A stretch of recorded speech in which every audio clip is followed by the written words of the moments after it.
Coming to you live from the EverMedia studios in Los Angeles, this is EverTalk Live.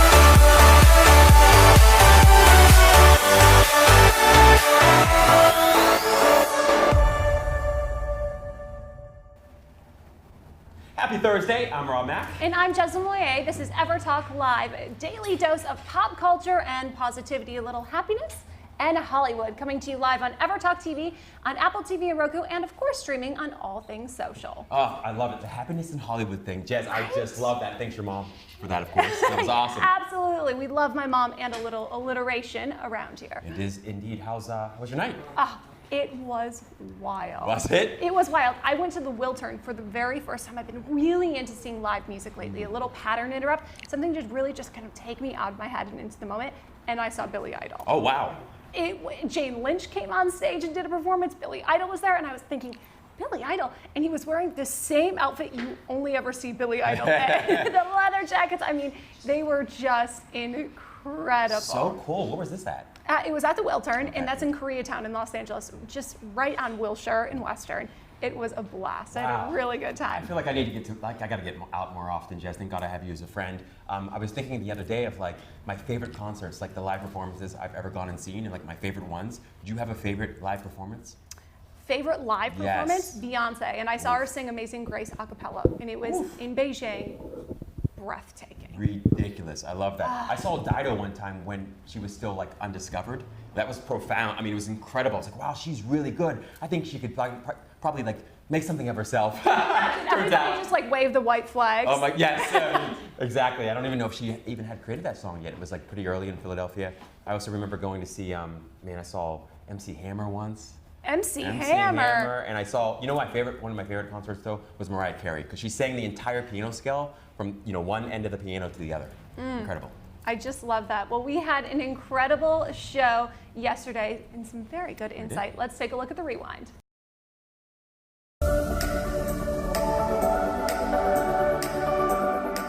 Coming to you from EverMedia Studios in Los Angeles, I'm Nicole Maddox, and this is EverTalk Live.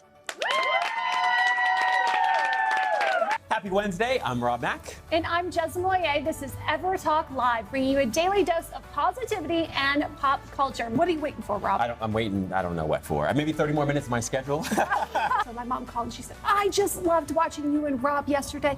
What a funny joke. You're like happiness in Hollywood. That brings up another great point, which is that, part of this book that I read, The Luck Factor, he was talking about creating your own luck. And the first sort of criteria is that you actually believe that you're lucky. Right? Rebecca Zamalo, thank you so much for being with us. Thanks for having me. So excited to have you. For me in many ways, but it kept me focused on something, so I couldn't get too stuck in the negative.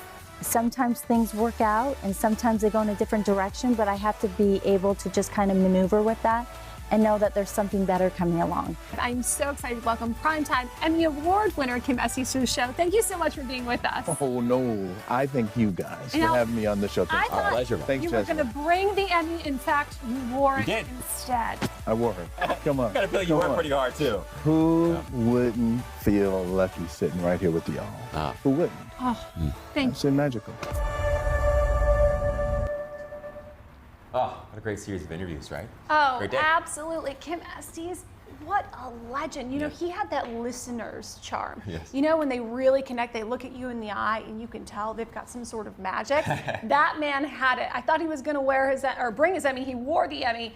Incredible. Yeah, incredible. He said he's going to bring it back one day soon here, so call him out. I'm not going to forget that. And I really enjoyed our conversation with Rebecca Zamalo. Oh my goodness, incredible, right? What insight. I mean, she is one of the biggest YouTube superstars, social media mavens of our time. And talk about resilience. She had her colon taken out and then had an ostomy bag. I mean, unbelievable. And documented the whole thing Yeah. for the world to see. Incredible. I truly admire her vulnerability. Yeah, so inspiring. Absolutely. And 2 streamies, fingers crossed for her. 2 streamies, I love that. It's fantastic. Right? Yeah. Well, we're so excited to welcome our very special guest in the studio today on EverTalk Live. Good morning. Good morning. Good morning. Oh, we're so excited to have you here. Opening tonight in the iconic Pacific Design Center. We have Avi in the house for the board and How the are ya? barber. Good morning, Avi. Good morning. Thank you so much for being with us today. So we want to know all about this new barbershop for executives later in the show. But first, tell us, how do you wake up and stay woke? Every morning I wake up super early, around 4:30, 5 o'clock. First thing I do is I make myself a double espresso, and I read my daily dose of the New York Times and the Wall Street Journal. Wow, that's like old school. I love that. Very old school. That's awesome, man.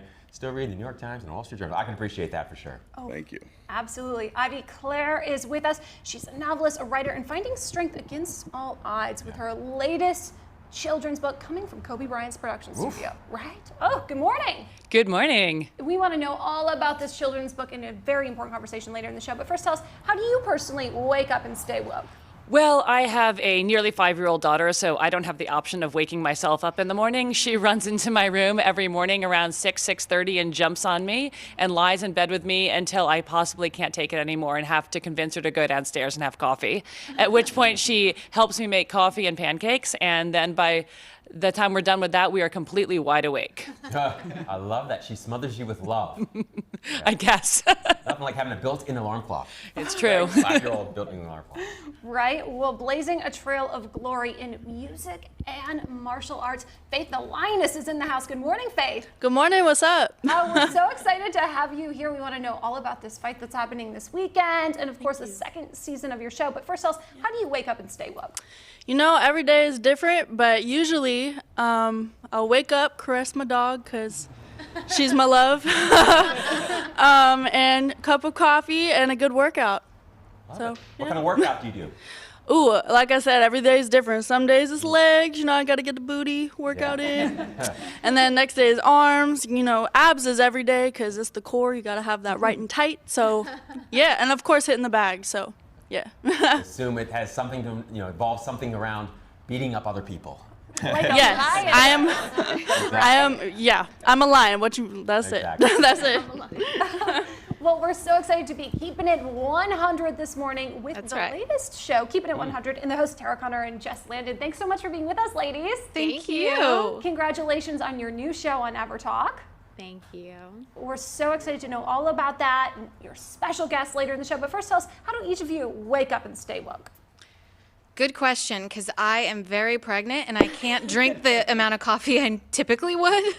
So I've had to adjust to like getting up and doing what people that don't caffeinate, which are really weird to me, and just waking up, and I have some tea, some black tea, which helps. She but has cereal at 4 a.m. Yeah. every morning because And that's then- when the baby wants to eat. Yeah, exactly. She knows my schedule. We got to know what kind of cereal it is. Right? It's actually Chex. It's really boring. I did not expect that. It is a little boring, but it's okay. That's what he Good enough. craves. Well, if eating checks at 4 a.m. makes you look that good, that pregnant, That's what it's working for. sign me up. What about you, Tara? How do you wake up and stay woke? I wake up and hit the snooze button about 3 times. And then I drink coffee that my husband always brings to me in the morning, and he'll waft it in my face to wake me up. And then I'll get up, and then I'll say a few prayers and maybe shower. Wow. That's A how few I prayers. stay woke. A few. So gotta stay prayed up to stay woke. Not mean. There you go. There you go. Since we're staying woke, but yeah. I like that, wafting coffee. I know. That's Boy. relationship It's a goals. great husband right there. I know. Yeah. Yes. That is precisely why I'm not married. I do not waft coffee. I will learn. Rob, just take notes. Exactly. Yeah. Take notes. Well, thank you so much for being with us. We are so excited to have the founder of Etra in the house. Girls who do, what is this? Girls who who do you do- want to be? Yes. There we go. I know who I want to be. Who do you want to be this morning? I want to be the person who gets to talk about the book, and I'm so excited to be here. How do I wake up in the morning, though, was the question, and I work with middle school girls, so there is a ton of coffee and Instagram. Coffee and Instagram are my mornings. And what I love, though, about this Instagram is that it's been translated into these super sick stickers. Yes, the girls wanted you to have those. It's incredible. Girls can put them in their agendas, in their lockers, really being able to carry their affirmations around with Wow, them. that's so cool. I remember stickers, right? You don't see very many stickers. That's how Stickers are Old it. is new again, Exactly, Rob. absolutely. Stickers. Stickers. Try it. Well, Enrique is with us today. He is hot off the show, the latest show. Tell us all about it on LATV Network. Yeah, it's the Q Agenda. It's the first talk show for the LGBTQ community, and it's catering to the Latinx community. So we're super excited about it. We talk about everything and anything, no filters. So yeah, tune us and LATV nationally. So how do you wake up and stay woke? I have the best two little alarm clocks, and they're Koji and Lola. They're two little Yorkies, and they wake me up every morning because they're ready to go for their walk. So once I get past catering to them and walking them and giving them their food, then I need an IV of coffee. That's my drug of choice. I just have to get blind in the coffee. I love that. It's my drug of choice, too. Well, thank you all so much for being with us. We look forward to continuing the conversation with each of you later in the show. Love the Yorkies. I feel like you're almost not a California, native if you don't have a pet. At least one, right? Probably two. I have a Maltese Yorkie. Her name is Sage. Oh, you do? She lives with my mom now. Oh my goodness, She made her way to Michigan because when I was modeling, I had to keep taking her back to Michigan, and then I'd go abroad, and then I'd come back to Michigan, pick up my dog, take her to LA, and it just wasn't practical. Yeah. And my mom fell in love with her. I Oh. said, "All right, you stay in So Michigan." you keep your mom company until you get back. right? Exactly. I Excellent. look forward to seeing her. But we named her Sage because she was the Sage of my life. I was going through a really hard time, and that little Yorkie was my Sage. Well, it's interesting because pets, I think, especially, help people become and feel happier than almost anything else, right? And particularly relative to other people. People are more difficult. Pets are a little more unconditionally loving in lots of ways, right? They really are. It's the one and only time I think I've ever really experienced unconditional love in my life. Yeah. Sage and Logan. Oh, My love heart that. goes out to you. That's fantastic. So the event last night was fantastic. The event was wild. Yeah. It was wild. And tonight I'm going to the Pan Am experience. I'm so excited. A few of my fellow daytime television ladies and I are going to go and have dinner in a 747. And they're serving us all as if they were dressed up as Pan Am stewardesses. Yeah. We'll have the full first class experience. That's super cool, Jess. I love that. You get invited to the best events. I'll tell you all about it. Please Follow do. along on my Insta stories at Jeslyn, and you can see all the behind the scenes. And of Yeah. course, we'll share it tomorrow on the show. Yeah, it's so interesting. I worked as a consultant for a while and years, and I was traveling so much. And I always loved traveling until I had that particular job, and all of a sudden I wasn't so much interested in traveling. But I can begin to appreciate it again now, I guess, because I haven't traveled a lot. So I definitely love this experience. And it's sort of bringing me around to thinking about something, which was like, what and when we feel most inspired, right? I think the point and purpose, for me at least, is to be inspired is sort of consistently and humanly possible. And I wonder for you, Jez, when do you feel most inspired? Who inspires you the most? What inspires you the most? And when do you just generally feel most inspired? Typically, I feel most inspired in the mornings, which is crazy because if you know me, you know I'm not a morning person until I started having a morning show and meeting all these incredible people who are experts in their own right, whether they're actors or authors, entrepreneurs, artists. I feel so inspired each and every day, and I feel that getting up this early and having these conversations has really transformed my entire way of life. Oh, I just love that. I totally agree with you about the morning routine. And also, I think just setting an intention to be inspired, you find inspiration everywhere and within everyone. So I feel very much the same way. Like my mornings are probably the most inspired sort of part of my day or period of my day. The gym and all that good stuff. Also, though, I discovered over and over again how much I'm inspired by music. Oh my gosh, 90s R&B and hip hop, in the car, literally, I'm like, wow, jamming out, right? So what are you blasting on your way to the studio? Oh man, I mean, these days, honestly, I've returned to Ashanti, Fabulous, Ja Rule, the old school Jay-Z. It's amazing. I love that stuff. I'm sure you've got a party in the car on the way here. I think it's so funny though, is we're saying old school about Jay-Z. I know.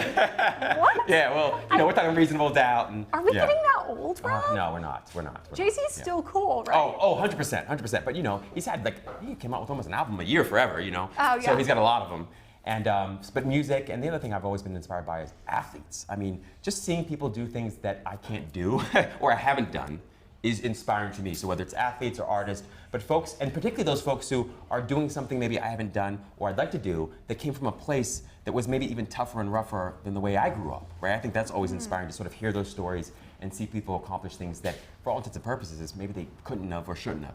Oh, absolutely. And spending time with our youth, I find, is very, very inspiring. Whether it's having somebody that you're mentoring, like in this kind of program, or the girls from the Sand Sisters LA, or even one of my assistants, Miranda Montenegro, who's incredibly talented and super savvy. She's like 10 years ahead of her time. Let me tell you. She's an old soul. She's an old soul, and she's an incredible artist. So her and I have been going all over the country for the past 2 years together, right? She came along to Fashion Week with me, and we captured the magic of the shows, and now she's been taking me to concerts all over LA. We kicked it off in Coachella last year, and we haven't stopped. So I'd love to share with you a couple of the pictures from some of our latest. If we roll to that, we saw Bishop Briggs last week, and she started off with Champion, transitioned into Wild Horses, which is one of my absolute favorite songs, and they're all from her new album.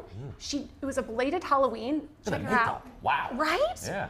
The crowd was freaking out with her. Neon yellow suit. She was insane. Rule then opened up this past weekend at the Fonda. Yeah. Check her out. The opener got such an incredible response. Everybody was like, OMG. They went crazy when she performed Tomboy. Insane show. And then, of course, after Rogers, I mean, the crowd, when Rule came out, his fans, they were singing, they were screaming the lyrics. They really were. It was such an incredible weekend of amazing, sold-out performances. And this weekend, we're going to Tropicalia together. Oh, wow. Yeah. Awesome. So what's that about? Tell me about, I don't know about that. Oh, it's an insane music festival with some of the hottest Latinx performers Super cool. of our time. Wow, I gotta level up my concert game, social game. I mean, boy, I don't have to cut out some clients or something here. Hey, just call Miranda because she knows everything that's happening in the music scene right now. She does, doesn't she? Oh, absolutely. Huge heart, too. The best. Yeah, she's awesome. The best. We're excited. Well, we want to tease the interview that's going to be the first in a couple more minutes. But I was wondering, Rob, you know, talking about mentorship as well. Working with Miranda has really taught me about, you know, being a leader and a role model. Are there any people that you're mentoring or role modeling in your life? There are people who have mentored me, but they don't know it because they were dead authors. I'd say almost all of them were like dead authors. Yeah, so I was obsessed with like learning from people that were smarter than me and had accomplished more, even at a young age, because I was obsessed with trying to like figure out what life is and what success is and what happiness is. And so most of them were dead authors, I would say. But you know, I kind of find the interesting thing I think about life is that if you're really listening and paying attention, everybody has their area or pocket of expertise. So you learn from everyone. So I feel like in some ways, if I've interacted with a person at all, I've learned something from them. They've come bearing some kind of gift. And that for me is sort of, I guess, the highest form of mentorship, which is just to see everyone and experience everyone as a mentor in some form or fashion. Yeah. I just love that. Thank you for being my mentor, Rob. Oh, likewise. You didn't even know it. I didn't know. That's true. That's true. You're my happiness role model. Well, good morning. Back in the studio, we're excited to have our first interview with Tara Connor and Jess Landon. Hello. Yes. Hi. It's going to be an incredible story. Good morning. Good morning. We're so excited to have an important conversation with you. And our executive producer actually clipped together some blooper moments for our latest show. Let's take a look. 1, 2, 3, 4, 5, 6, 7, 7, 7, 7. 1, 2, 1, 2. Find that angle. Find that angle. Thank God we're full, because this is both our good side, right? America's Got Talent. And Masters of Illusion. Masters of Illusion. Yeah. I'm gonna clap this. There's like 4 other. You can clap them. You have that angle. La la la la la la la. And we're so excited to introduce our next guest. Can we start that over? Sorry. My baby. Hello everyone and welcome to Real Talk 100. I'm Tara Connor. You're fine. She said I should have put makeup on my 82-year-old chest.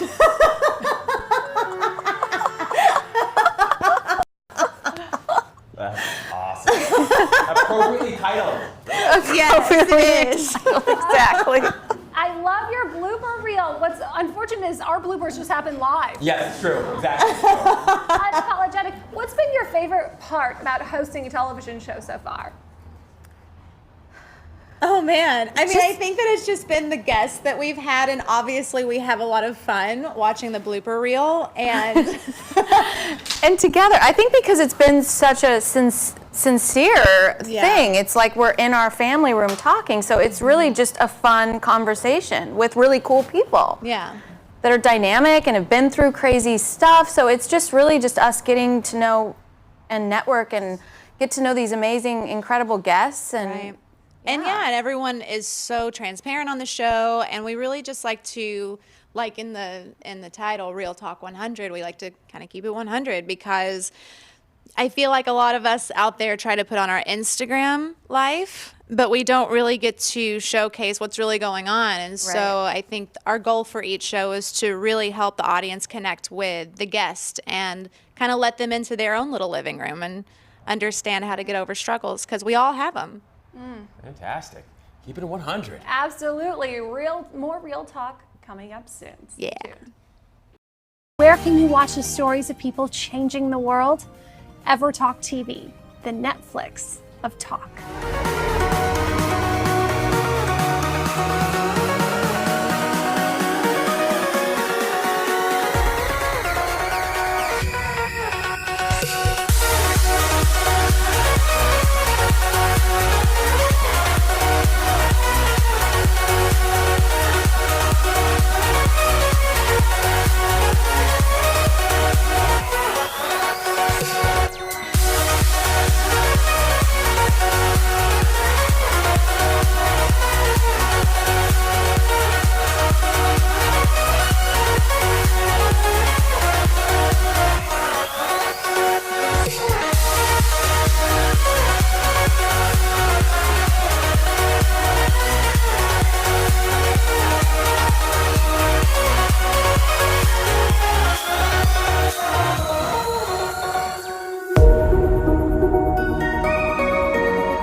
All I can say to you guys is remember you are not alone. It's that simple. Just keep remembering you are not alone.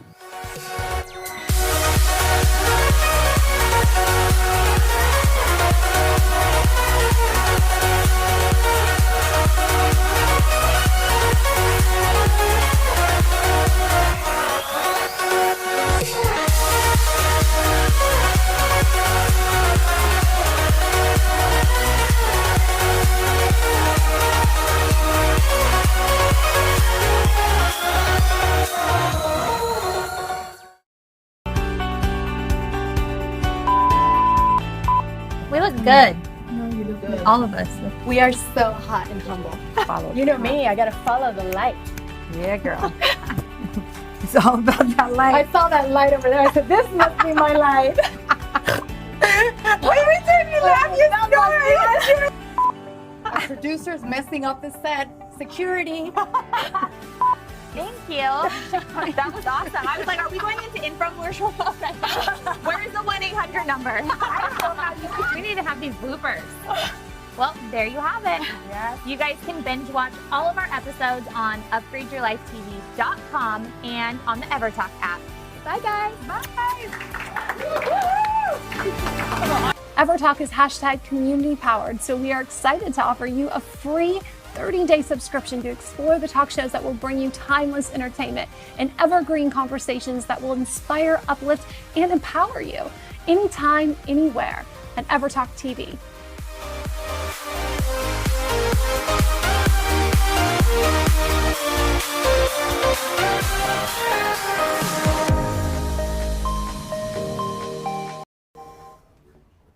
Live from Los Angeles, welcome back to EverTalk Live. This morning, we are having a little real talk with the hosts themselves, Tara Condor and Jesselyn. And thank you so much for being with us today. Yeah, thanks for having us. You guys look amazing. Thank you. You look Really amazing. are. What was that? You look amazing. What was that? I will ask you 25 times. I appreciate that. I always tell people to say it again, but slower. So I just did that for you. You're welcome. Appreciate that. I am so excited about your new show on EverTalk, and I have to admit, you've had some of the most incredible guests. Thank you. So, how many episodes have you done so far, and who have been some of your favorites? I think we've done 7. 7, yeah. 7. Yesterday, It's a hard 7. let's relive that blooper. Francia yesterday was phenomenal. Yeah, Francia Reza from Grownish. She's amazing. Amazing. So wonderful. Yeah, very sincere, authentic, old soul. Like she was just so easy to interview. She had so much to say. We've had Jason Waller from The Hills. We've had my husband, which was fun. Eli James, his brother. Yeah, Joseph Ram, an illusionist. I mean, it's been like rock stars, fashion designers, actors, actresses. It's very been different guests, which is so really different. cool. What makes for the most interesting interviews? When people are honest, like when people will actually open up and kind of, because you know as an interviewer, sometimes you have to pull. It's like, here, I'm giving you the ropes. Grab it. Right. Grab it. And carry them. And through carry sometimes. them. But right. the most interesting ones are the ones that are very vulnerable. Vulnerable and don't care about looking bad. Because I think that we all suffer from, is this going to Ego? make me look bad? Yeah, Right. ego. And so when they can just be exactly who they are, I find those to be the most inspiring stories because then it's easy to interview them. Because what are you going to say next? Right, exactly. What are they going to say next? Let's take a look at the clips. Okay, great. But today, I mean, you know, whether it's through speaking engagements, whether it's doing shows like this, you know, I'm on the board with Los Angeles Mission Foundation. You know, I do stuff with Robert Shapiro and Brent Shapiro Foundation. This year, to date, I've given almost out $1 million in scholarships for people that need help. Yesterday, I was in Russia, like playing in front of how many people, and it was amazing. Or I'm in, you know, in Colombia, or I toured Europe or wherever, and you're like doing this wonderful thing that's your dream, and everything, you have a passion for it. But in that passion, in that dream, there's certain steps that you still have to provide for your life, you know? Right. And maybe those things don't pay you money per se right away, but you have to do whatever you can to make it happen. Because we all have pain, you know, whether it's emotional or physical, and to have some tools to tap into, to tangible tools that you can use to get through that, I think is really important. When was it that you decided that, okay, something's going on, I think I may need to get sober? Do you remember that moment? I wish I could say it was that moment that I was handcuffed to a gurney at the hospital. Only we would laugh about that. So I'll hold it like that. Is it pointing that way or that way? It's that way. It's that way. Are you sure? Well, now it's this way. Yeah, now. You really should have kept your bet because.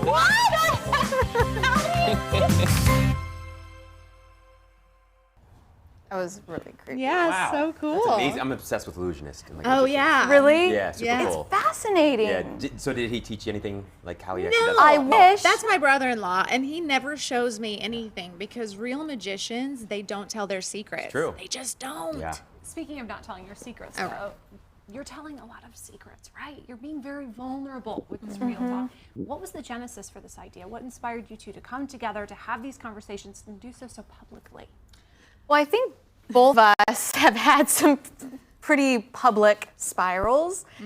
And I think she was the first one that coined the term recover out loud. And I loved that. She did a phenomenal TED Talk as well. And I was doing the same thing on my social media.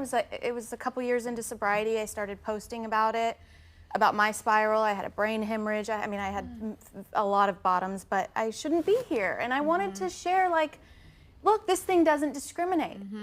All of us have internal existential angst that we're trying to numb out, whether it's with a substance or food or shopping or whatever. And why not come out and connect with other people that have been through it and be the light and be the success so that other people see that you can recover from a hopeless state of mind and body, Right. you know? And that's how I connected with her. We actually met on Instagram because I fell in love with her story. And I am a part of a recovery community where there's amazing advocates. And I read her story. It was the most phenomenal story I've ever heard still to this day. And I just followed her on Instagram and was like, I love you. And then we went and had coffee and then we fell in love. Not in that kind of way, but she is having my baby. But we were able to just sit down and have these amazing conversations, and we had a really similar mindset, and we're both very brutally open and very transparent. So one of the things that almost killed me in my life was, like I said before, like trying to look good for other people. And it's a disease, like it's deadly. It just keeps you sick in your own mind, and that thought of I'm never enough, I'm never enough. And so I started to make it a point on my social media to just, when I'm not doing well, I'm not going to be like, everything's great. Right? Like I will say, like, I'm having a hard time right now. My depression's messed up. My meds are wonky. Like something's going on. Like, you know, I'm just honest, and that's how I connect with people. And I found that how to make a bad situation a good situation. She and I both went through terrible bottoms that were very public. Mine was while I was Miss USA, and I was infamous for being Mess USA, which is brilliant. So I use that now. Thanks for the branding. Yeah, and I allow people to just be unapologetically who they are. Fantastic. You know what's fascinating about what you're sharing? I think, first of all, I'm inspired by the fact that you guys are so like honest and transparent, authentic, and then that is, I think, one of the most important parts of sort of recovering, right, or healing. But there's a second part there, which you mentioned, which is like, okay, there are some people who just are honest and they are always keeping it real, but they're not really recovering and they're not really healing. They're just feeding the problem. So what do you guys do differently? In addition to just being transparent, you also did something positive that has allowed you to lead these happy lives. I think it's finding the truth under the truth, because you can be real and be like, hey, yeah, I went and banged like 15 people last week. Hey, and like try to be proud of that. Like some people will use our not so glamorous moments as reasons to be cool, or this is what makes me relevant and I don't care. But the truth is there's a truth underneath that, like, because people don't want to look on the inside. Like going inside is one of the hardest things that you can do. And for me, it was almost deadly. I think at 8 years sober, like I wanted to die because I wasn't focusing on the inside stuff. I was too focused on how it looked on the outside. And then I learned that I couldn't save my face and my butt at the same time. And so I really started to go deep and look at those things that weren't so nice about myself. I'm Petty Crocker. Like I would like dislike people. Yes, because I would look at people and be like, why do I not like them? I don't like your face. Like it was that petty. But those were the little things about my sick, sad, full of fear personality that was keeping me sick and making me not able to live my life, because I deep down I didn't love myself. So I had to really learn how to like sort through all of that mess and learn how to love exactly who I am. And now I'm not as petty. Take it away, Jess. And I think it's also about sharing, you know, not just like, oh, look at how horrific this was and all the honesty amongst that. That's like really appealing. But then how did you get, what do you do now? What do you do on a daily basis to stay and maintain a spiritual center and, you know, in sobriety and connection. And I think constantly sharing that and, you know, being around other people that are also in recovery, and just, I think, focusing on the recovery part rather than just the gruesome honesty. You have to have both the light and the dark. You know what I mean? Totally. To show like how you got out of it. Absolutely, love that. So. Thank you all so much for keeping it real with us. Thank you. Thank you for Always having me. 100. I can't wait to continue to watch and follow your journey. Please tell everyone where they can find and follow you and see the show. Well, you can follow me at Tara E. Connor on Instagram because someone stole my name, and Jessica Landon 12 on Instagram. And our show is Real Talk 100, and you can see it on EverTalk TV, iTunes, Roku, you know, all the places. All the things. all the things. Thank Thank you. you. Back to Laura and EverTalk Live. You watch the stories of people changing the world. EverTalk TV, the Netflix of talk.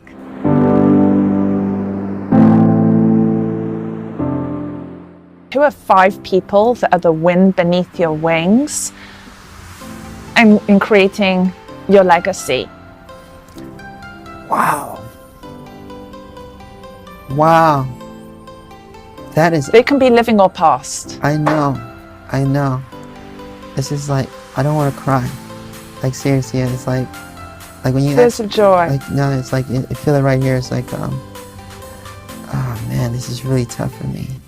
I had to say, you know, Elaine McMahon, Elaine Howard, Pam Howard, Michael Jackson, Joseph Jackson, and my mother. I mean, they're really important to me, and they protect me, and they kept me safe. EverTalk is hashtag community powered, so we are excited to offer you a free 30-day subscription to explore the talk shows that will bring you timeless entertainment and evergreen conversations that will inspire, uplift, and empower you anytime, anywhere at EverTalk TV.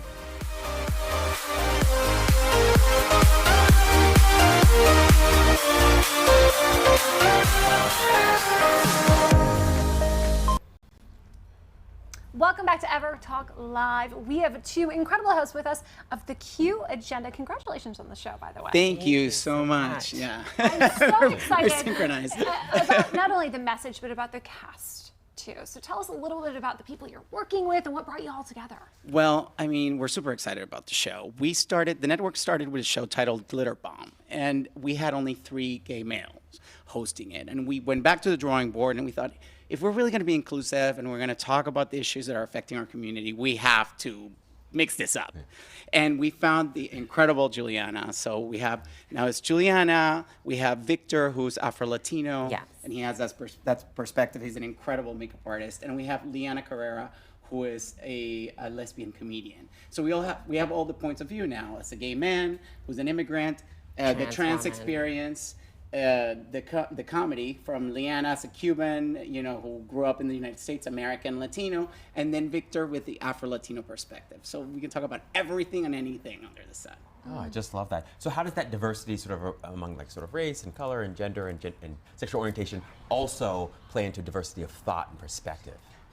I think even though we come from this community, the LGBTQIA plus community, and even though we're all individual in our own experiences, together we bring this energy and this thought process and this dynamic where we're comfortable with each other and comfortable in speaking on our issues, but at the same time we're also very aware that we're all so different and that our issues, even though they bring us together, are very different from each other's. We also are in different places. We're different ages, and we are going through different things in our lives. Like, for example, I've been married for 5 years, with my husband for 9. Some of them are kissing frogs. Some of them are dating. Many We're going through all these. Right? So we're sharing our experience as we go through it, and also, you're seeing everything through the lens of this group of people who are part of the LGBTQ community. I can speak personally in saying that hosting a show has been very healing in my own personal life. How is that for you two? I mean, has it been rewarding? What have you learned from this? And what is incredible is when we bring all kinds of guests, and we have politicians, and we have entertainers, and we have Real Housewives, and we have, you name it, we have it. And it's once we sit down and you get to have that one-on-one, as you guys know, when you connect with your guest, and you realize we're all human. We all have the same problems. And this whole labeling, because you're this and you're that, and it's a waste of time. When we all just have to lift each other up. It sounds cheesy, but it's the truth. It's just really what we have to do. Just listen to each other and see how maybe we can help each other out. Absolutely. And I remember the first time I sort of had that insight and realization, like, this judgment thing is not just hard on them, it's hard on me, right? It feels terrible. It just doesn't feel terrible. It doesn't feel good. So talk to me a little bit, because I love the question that Jez was sort of addressing there, and that is, like, is there anything that you've sort of discovered about yourself in addition to that, things that you've learned that have made you, or allowed you to enjoy life in a I think hosting, as a trans person, I tend to get worried because the reality for a lot of us, and especially for me being a trans Latina, is that most of the country has never met a trans person, let alone knows one personally. So sometimes I feel a bit of pressure because I'm not the poster child for my community. Like, we're all so different. Our transitions are all different. But I realize that a lot of people are looking at me and kind of seeing what I'm going to say to kind of form their thoughts on my community as a whole. So that itself puts a lot of pressure on me, but at the same time gives me a sense of even more self-worth and self-pride that I'm given this opportunity to be a voice for people who don't normally get that opportunity. it's a massive responsibility, though, really, when you're that face. You're that person, I'm not. you're that role model. But you are, and people really are looking up to you. What do you wish that they know? people who are going through a similar experience? What kind of You mean insight, people transitioning advice? or? I think the most important thing to know is that you are valid in your experience. Whatever anybody is telling you, you are valid, you belong here, you have the right to be here, and you are deserving of all the love and light and success in life. So that is number one. Praise emojis. That's the biggest one. Around. Please tell everyone where they can find and follow each of your personal journeys and, of course, see the show. Well, you can find us on LATV. You can go to latv.com and check your schedule, like whatever you live, you put in your zip code and you can find out where we are because we're national, so you can find us anywhere. You can look it up at Instagram at The Q Agenda. And mine personally is at Enrique Zapini. Love. Mine's C. Juliana Joel. Awesome. Juliana Joel. So please take the time, check us out. Come on, and, you know, have a good time with us. It's a party. Absolutely. Feel that. It's a party. Stay tuned. We'll be back tomorrow on EverTalk. Where can you watch the stories of people changing the world? EverTalk TV, the Netflix of talk. My life is really great. This is a great day. I have Brian Regan's at my house. I'm making lamb shanks tonight for dinner. We're going to Disney on Ice tomorrow night. Christmas is coming up. Woo! I'm a millionaire. You gonna jump on What the couch? Fuck? This is I'm partying You're definitely pretty hard. famous. I feel good.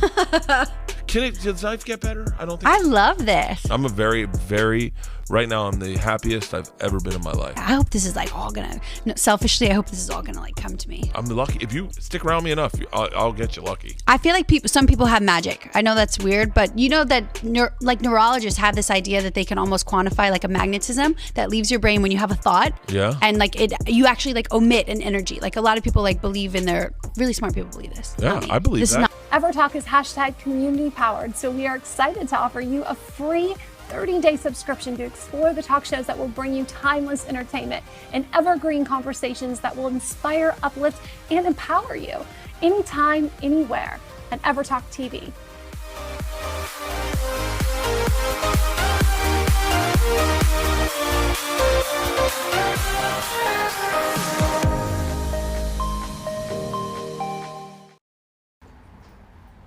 Live from Los Angeles, welcome back to EverTalk Live. We're here. We are so excited to be with the founder of The Boardroom, hailing all the way from New York here in Los Angeles for the opening of his flagship iconic location, the Pack Design Center of The Boardroom. Congratulations. Thank you so much. I Welcome, appreciate man. it. Thank you. Thank you. We're so excited to have you here. So tell us a little bit about The Boardroom and your customers. Sure. So the Boardroom is a little bit unique. We're founded with 4 main principles. The first is convenience. We are super picky with where we build our locations. We want to be centrally located. We want to give convenience above all else. And we happen to have chosen WeWork as a destination to build our barbershops. The first one was in Playa Vista, opened in October 2018. The second just opened up this week in the Pacific Design Center. Location is everything. We are also based on a principle of hospitality. And I tell this to our staff all the time. I don't come from the barber world, but I have a background in media and hospitality, and we trained our entire staff to build the best experience possible. We're in the business of putting smiles on people's faces. Oh, love We're that. really excited about that. Would you mind sharing the story of your inspiration regarding your father-in-law? Sure. So that would bring up the purpose aspect to our business, because we do have a nonprofit that we set up called the Heal Your Soul Foundation. My father-in-law, when I moved to LA, became one of my best friends. He unfortunately was diagnosed with ALS about 3 months before our wedding. During his decline leading up to the birth of our daughter, he became bedridden. And every Sundays was my day when I used to come over to his house. And even though I'm not a barber, it was our grooming time. I used to come over, my wife would hold a shaving bowl, we would take the brush, we would do hot lather shaves and haircuts, and we realized that that was a very unique experience. And when you feel good and you look good, there's a unique magic that happens there. So one of the purposes of the Heal Your Soul Foundation is to create, not just with our barbershops, but barbershops and salons around the globe, to create an initiative of pairing stylists and barbers with people that are in palliative care, people that have ALS, people that are bedridden, people that are paraplegics, and to bring that experience to their house. So we're in the beginning phases of starting that foundation. We have a little splash page at healyoursoul.org, but we're really excited about that, yeah. That's fantastic. Have you experienced any difficulty in making that happen, or has it been pretty seamless? No, it's pretty seamless. It's not like starting a regular corporation. You know, I called my attorneys and I said, hey, I want to open up this nonprofit. Like, whoa, whoa, whoa, just so you know, it's a year process in the works, a lot of paperwork, a lot of IRS stuff, but we're in the process of doing that and we're almost there. So we're really excited about that. Fantastic. So Yeah. before you were doing this, what were you doing? Were you an entrepreneur already, or? Yeah, you could say that. I started off in the magazine business, created my own magazine called Our Green Book. It was print. That was kind of during the phases of the media shifting from print to digital, and I got really involved in the digital media space. I still run a large media consulting company where we work with large brands and agencies driving online traffic and acquisitions to their site. So having that skill set, bringing that to the barber world is a pretty good combination. Where I'm sure you are going to find many of clients Of who course. are Yes. in need of a little Yes. media guidance if you're right there in the Pack Design Center. Absolutely, Congratulations. yeah, thank you. I'm really excited. So your event opening tonight, Correct. tell us a little bit about that. Yeah, so we are in the Pacific Design Center in the Red Building, 5 o'clock to 8 o'clock tonight. There'll be some celebrities, there'll be some media, there'll be some cocktails, there'll be a nice whiskey tasting. It's going to be a lot of fun. A lot of fresh cuts, a lot of shave-offs, fresh man. cuts, absolutely. Gotta come clean to that event. Yeah. Well, thank you so much and congratulations. Please tell everyone where they can find and follow the boardroom. Thank you. At Boardroom, BORDROOM. Awesome. Thank Thank you, you so brother. much. Stay tuned. We'll be right back with more on EverTalk Live. Can you watch the stories of people changing the world? EverTalk TV, the Netflix of talk. Welcome to the show. Today we have Life Master Tony Lanning. Oh, today we have a very special guest, Alon Torres. Today we have a very special guest, Mark Harari, on the show, and he is you have really inspired me because you walk the walk, you talk the talk. It's never too late, no matter what your age. Doesn't matter if you're young, it doesn't matter if you're older. You know, over the last 10 plus years, 12 years, it's been this journey where as I was continuing to help others, I was helping myself. You know, as I went deeper, I was able to bring people deeper. But you've got to put it aside. You've got to put it Right, aside. that's one of his tips is leave the at the door. Drop it at the door. But we can't give you too many more little tips because we're going to give away the whole thing. But there is a video if you click below. I'm Life Master Tony Lanning. Yay! See how easy that was? EverTalk is hashtag community powered, so we are excited to offer you a free 30-day subscription to explore the talk shows that will bring you timeless entertainment and evergreen conversations that will inspire, uplift, and empower you anytime, anywhere at EverTalk TV.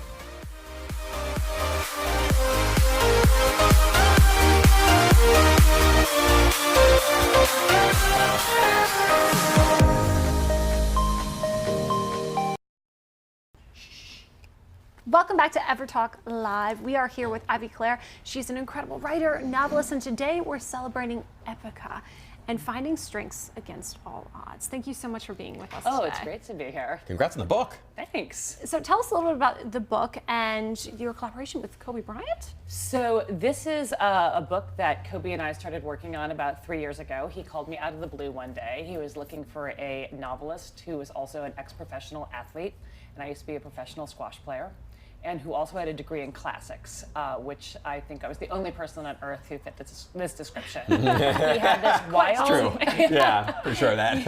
He had this wild idea that had consumed him during his last year in the NBA when he was sort of injury riddled and like thinking about the next step in his career. And his idea was to create this sports fantasy world for middle grade to young adult readers.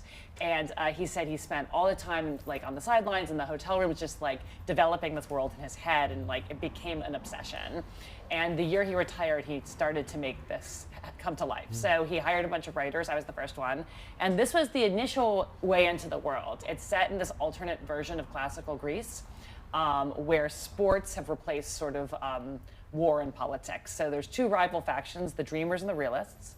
And the book is about Princess Prisha, who's from a sort of, you know, obviously a royal family, and Rovi, who's from like a sort of street culture called the Star Stealers. And they arrive at the most elite sports academy in the country, and they have to overcome a lot of obstacles. Wow, so cool. So of course I've got two questions. Yes. And one is like, you know, what fascinates you most about the book and the story, but what also fascinates you most about the mind of Kobe Bryant? Well, let me take that second Yeah. first. Kobe's mind is fascinating. You know, he is incredibly imaginative, and he's actually a great writer. I mean, I know a lot of people are surprised that athletes can also be artistic, but you know, athleticism and art really go hand in hand. To be truly great at sports, you have to be creative and, you know, do things that are sort of outside the realm of conventional possibility. He comes up with these wild stories, and sometimes they seem a little out there, and then I get a little stressed out because I'm like, oh my God, wait, what is it you want me to do? And the next morning he'll call with this amazing solution. And everything is really well thought out that he comes up with. It's not just random, it's not, you know, just spurting ideas. It's really considered, and he really thinks a lot about like what it means to be a child who's learning things. It's not always easy. So he's very happy to tackle the harder questions. This book is really fun, but these kids go through some tough stuff, which is like life, you know. And what do I like best about the book? Well, one of the things I like about this book is how cool it looks. Let me It's show beautiful. you. The quality is First of incredible. all, yeah, it's like one of the most beautiful books I've ever seen. It's hardback only, and we're not doing paperbacks.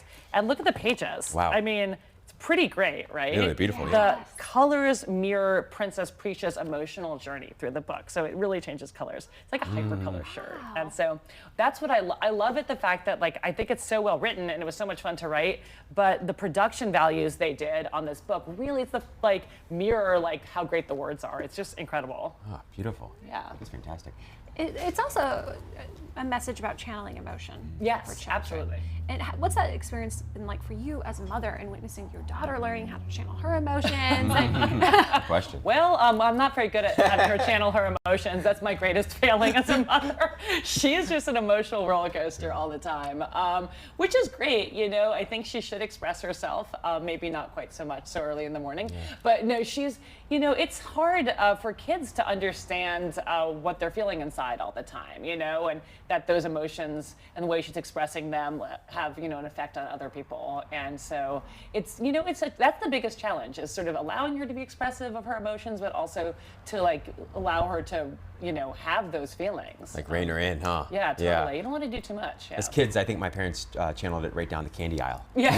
We're like, that'll be a solution. We'll stop crying or exactly. acting up for a little while at least. But you also channeled it onto the basketball court. Absolutely, yeah. That was a huge, I mean, sports for me was such a huge part of my childhood. Yeah. And it really did help me sort of channel my emotion and regulate my emotion too, because there are rules. Yeah, right? absolutely. You will get kicked out of the game, or get kicked out of the league. Or that sport. The cool thing about sports is there are rules. Like there's a way. Like if you break those rules, you're cheating. Yes. You know, and like I love sports. Obviously, my daughter when she runs around, she feels a lot better. You know, but it's so great to go into a world where like the world is random in general. But you go on a basketball court, you can't do certain things. You can't step out of bounds. You can't travel.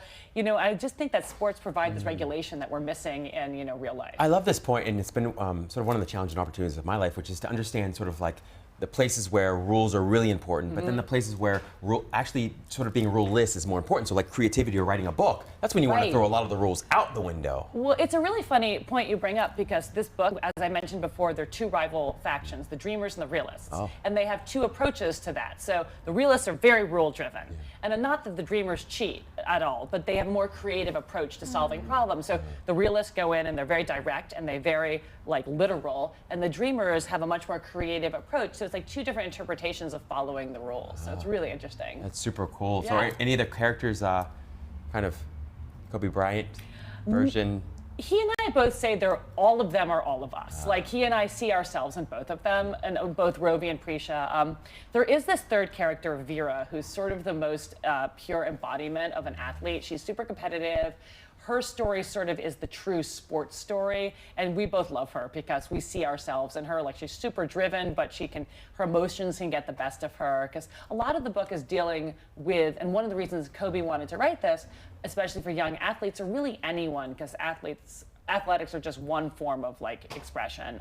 Is like sometimes if your emotions get the better of you, you can't perform your best. So like Vera, when she's getting stressed out, the sport becomes impossible. And Kobe would say, like, if you're really stressed out and you're trying to shoot a basket, the hoop gets smaller and Yeah. smaller and smaller, and you can't get it in there. But there's days when you're like, super relaxed and in the zone, it's like the size of a swimming pool and you're never gonna miss. Yeah. So like the book is really about channeling your emotions so that you can perform at your best. Oh, love that. Absolutely love it. Thank you so much for Oh, sharing yeah, this such with a us. treat. Please tell everyone where they can find and follow and get this book. Well, you can buy this book absolutely anywhere books are sold, online at all the retailers. It's called Epic of the Tree of Acroft, and it comes out Tuesday, November 12th.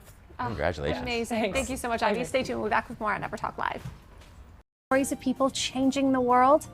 EverTalk TV, the Netflix of talk. My life is really great. This is a great day. I have Brian Regan's at my house. I'm making lamb shanks tonight for dinner. We're going to Disney on Ice tomorrow night. Christmas is coming up. Woo! I'm a millionaire. You gonna jump on What the couch? fuck? This is I'm partying You're definitely pretty hard. famous. I feel good.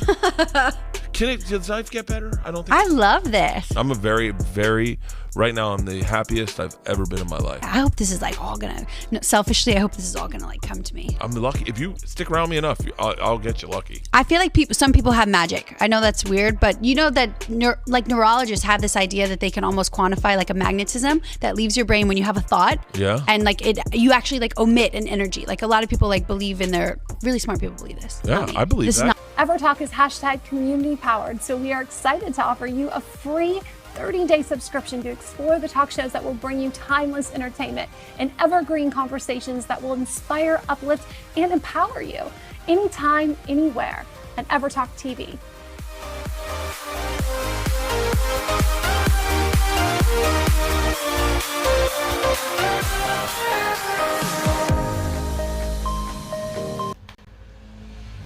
Welcome back to EverTalk Live. Our next guest is blazing a trail of glory, not only in music, but also martial arts. We've got Faith the Lioness in the house. Congratulations, second season Women of Wrestling on Access. That's amazing. Thank you. Tell us a little bit about your journey to getting into pro wrestling. Yeah, so actually, I've always loved wrestling, but I never thought that I would be a pro wrestler. Right out of high school, I graduated 2017, and so I always knew I wasn't going to college, that creative mindset. And I was like, I need to figure out something that I can, take off in. And I thought about joining the UFC because I started with martial arts. I have my black belt in Taekwondo, and it was really a path for me, but because I love to make music and, television and stuff, I can't fully get my face rearranged, and, it's, Sure. Yeah. Absolutely. So, but wrestling came up, and actually my mom came across a casting notice for it, and I went to the tryout and got the call back, which was in the ring. And that first bump I took, I was like, I freaking love this. It's like real life blow situation. Totally. Yeah, but I mean, it's real combat, so it's, I use martial arts skills I tie it into it, so I mean, I love it. Who was your favorite wrestler growing up? Oh, definitely Charlotte Flair, because just her presence and her outfits and the way she wrestles, obviously, her skills, and she's great, so I would say her. Fantastic. What have you learned about yourself through this journey of becoming a wrestler?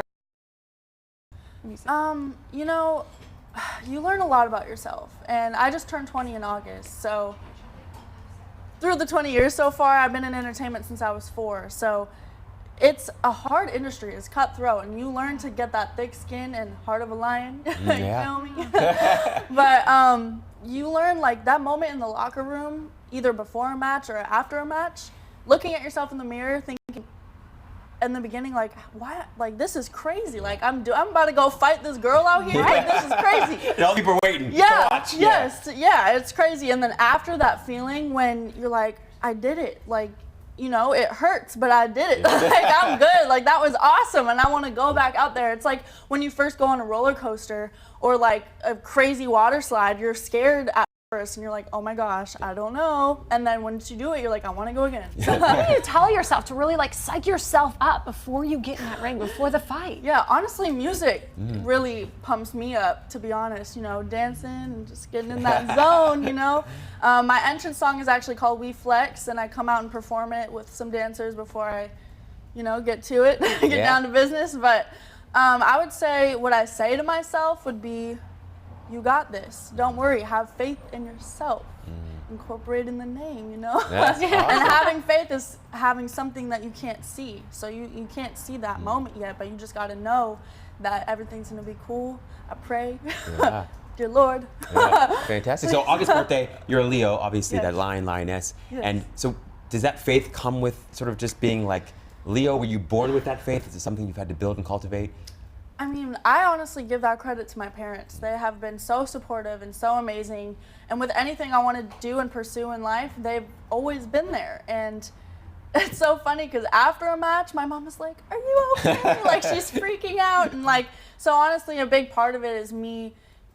I'm just grateful for them because throughout it, they've always taught me to be myself. I've always been a big bone, thicker girl and taller, been 5'8" since I was 12, and pro wrestling, woman of wrestling. You can find it at Access TV every Saturday night. Get that plug in. Yeah, Absolutely. you feel me? But they let you be who you are, you know, and they've let me be a part of creating my character, and I'm just grateful for that. So awesome. So tell us a little bit about the fight happening this weekend.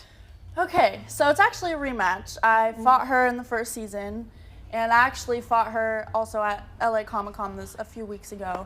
And her name's The Beast. She's, as she sounds, very buff and strong. Well, you're a lion, so it's all good. Roar, I'm coming. Like, but y'all just gotta tune in on Access TV.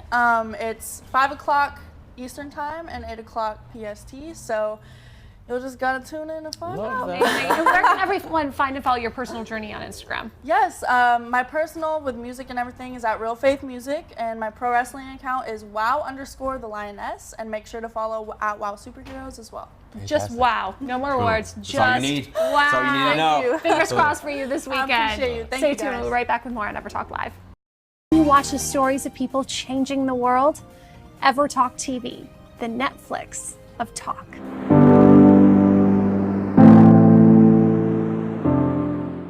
You have 5 people that are the wind beneath your wings and in creating your legacy. Wow. Wow. That is. They can be living or past. I know. I know. It's just like, I don't want to cry. Like, seriously, it's like when you. Tears of joy. Like, no, it's like, I feel it right here. It's like, oh man, this is really tough for me. I had to say, you know, Elaine McMahon, Elaine Howard, Pam Howard, Michael Jackson, Joseph Jackson, and my mother. I mean, they're really important to me, and they protect me, and they kept me safe. EverTalk is hashtag community powered, so we are excited to offer you a free 30-day subscription to explore the talk shows that will bring you timeless entertainment and evergreen conversations that will inspire, uplift, and empower you anytime, anywhere at EverTalk TV.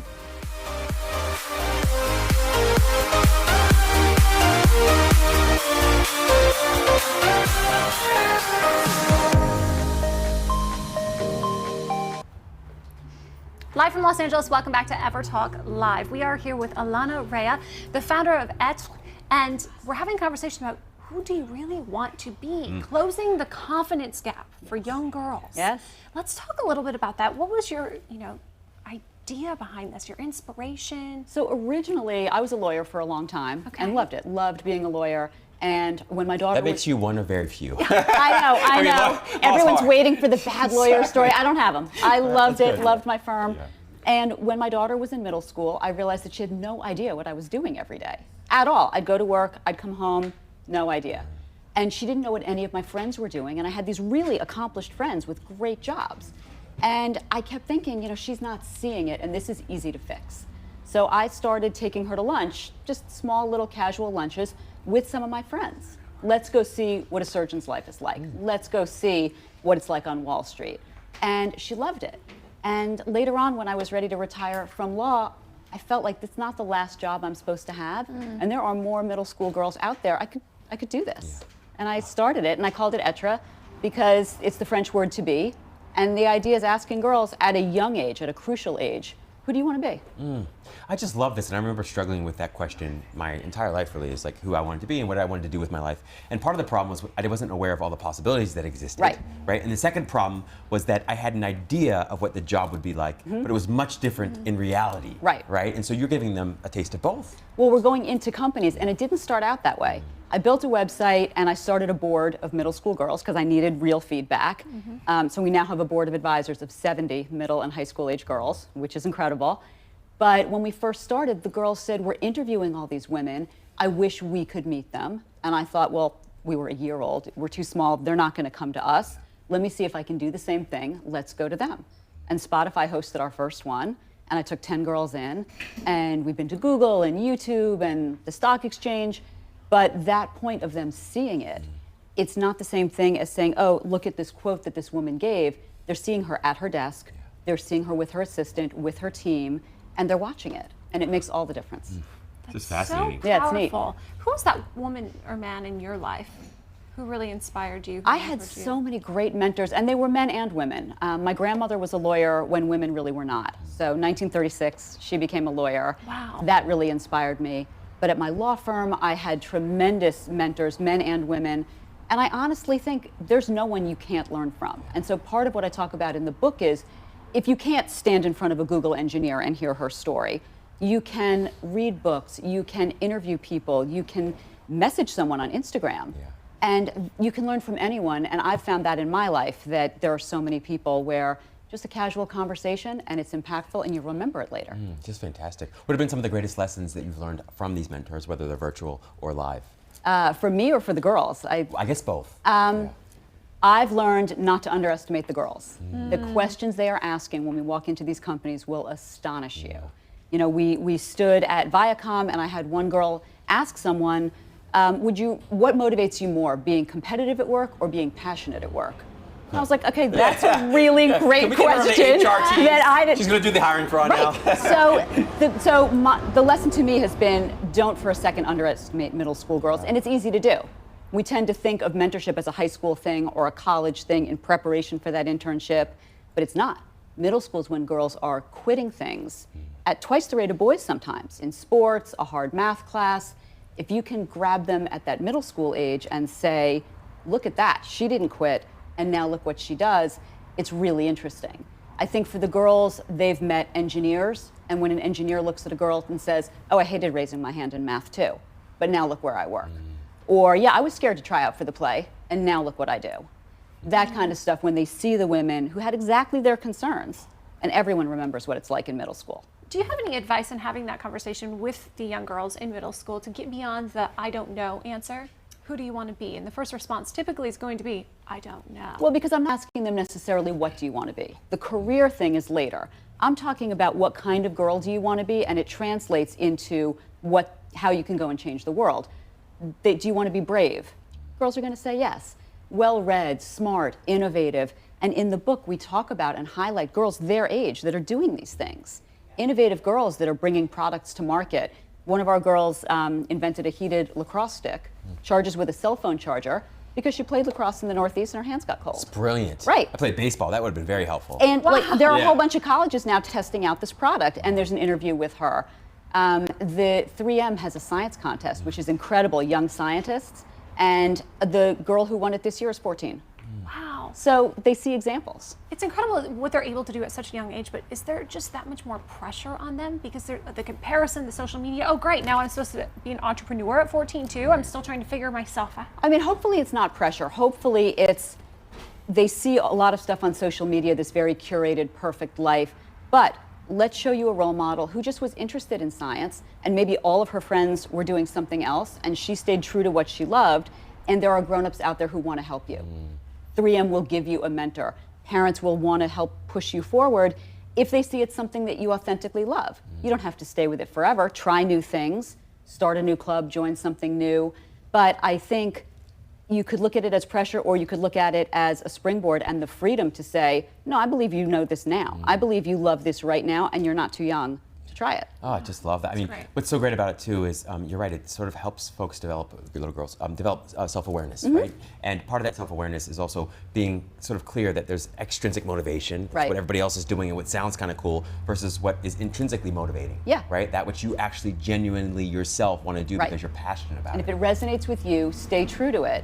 And then on the social media side, I kind of wanted to use social media a little bit for good. So in the back of the book, all of the women who gave us quotes in interviews allowed us to list their social media handles, and the girls can follow them. So if you found an astronaut who's doing something interesting, follow her, message her.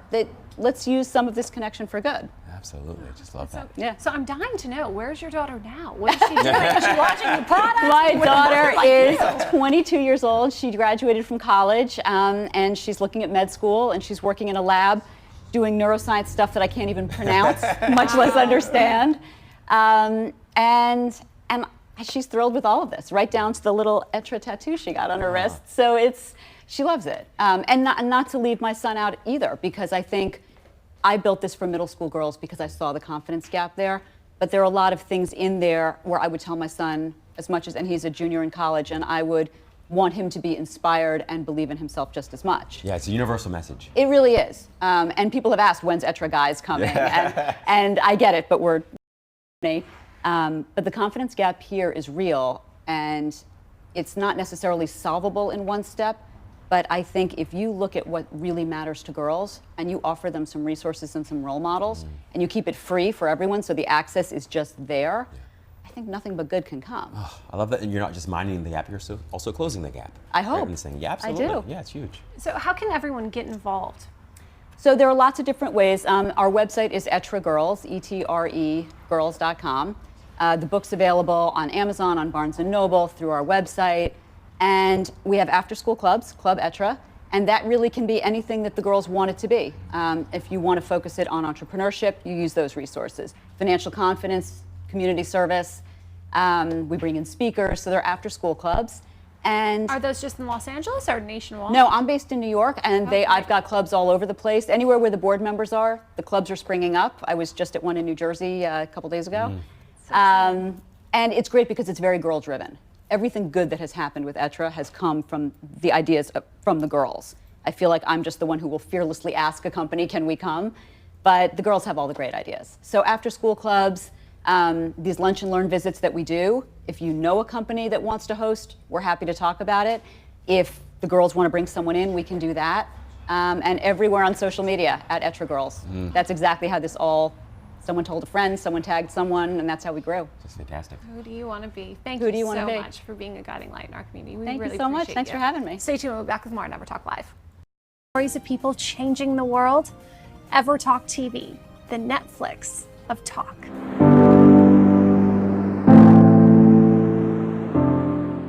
You have 5 people that are the wind beneath your wings and in creating your legacy. Wow. Wow. That is. They can be living or past. I know. I know. This is like, I don't want to cry. Like seriously, it's like when you. Tears of joy. Like no, it's like I feel it right here. It's like oh man, this is really tough for me. I had to say,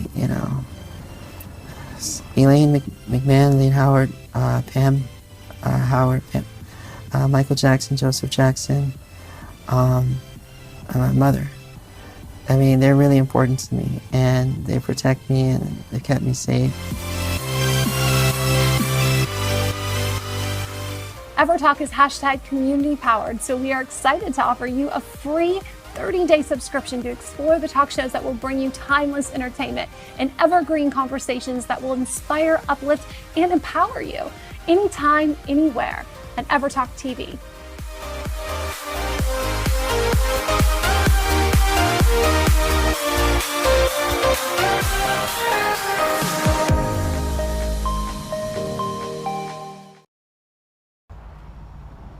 Welcome back to EverTalk Live here on Thorough Thursday. Thorough Thursday. Do you remember this term, thorough, Jess? Absolutely It was a slang not. term. It was a slang term, and it basically meant lacking nothing. So we've been talking about what we're going to call each day of the week, right? So I'm thinking Thorough Thursdays just because it means you're lacking nothing. Thorough Thursday. Well, our show was lacking nothing I agree. today, right down to Faith the Lioness. I'm like so nervous for her fight this weekend. I was like, how do I wish you well? Safe fight? Yeah. Like, I have a very strong feeling she can take very good care of herself, though. I have no doubt about that. Well, let's take a look at today's Rewind and some Real Talk 100.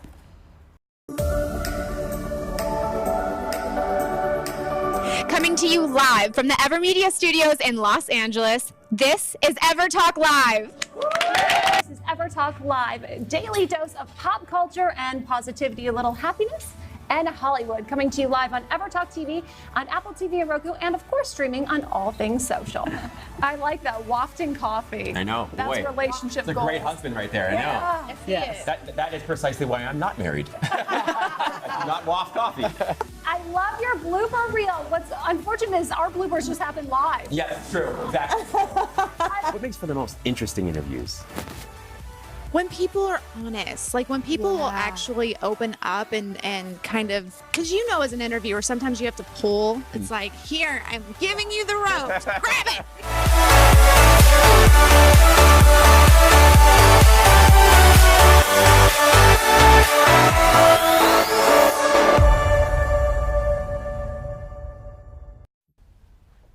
Just fantastic. I mean, you know, I'm always ceaselessly amazed by how I can continue to learn stuff every day from each person we have on the show. I mean, it's amazing.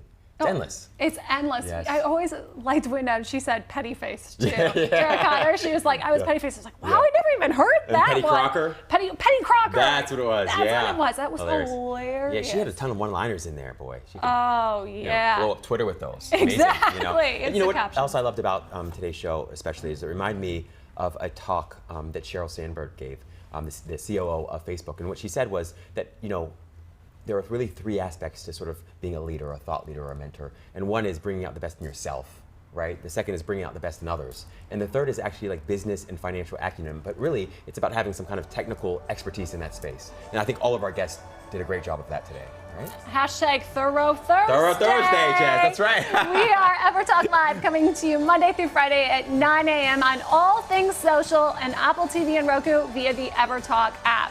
That's right. Have a great and thorough Thursday on purpose.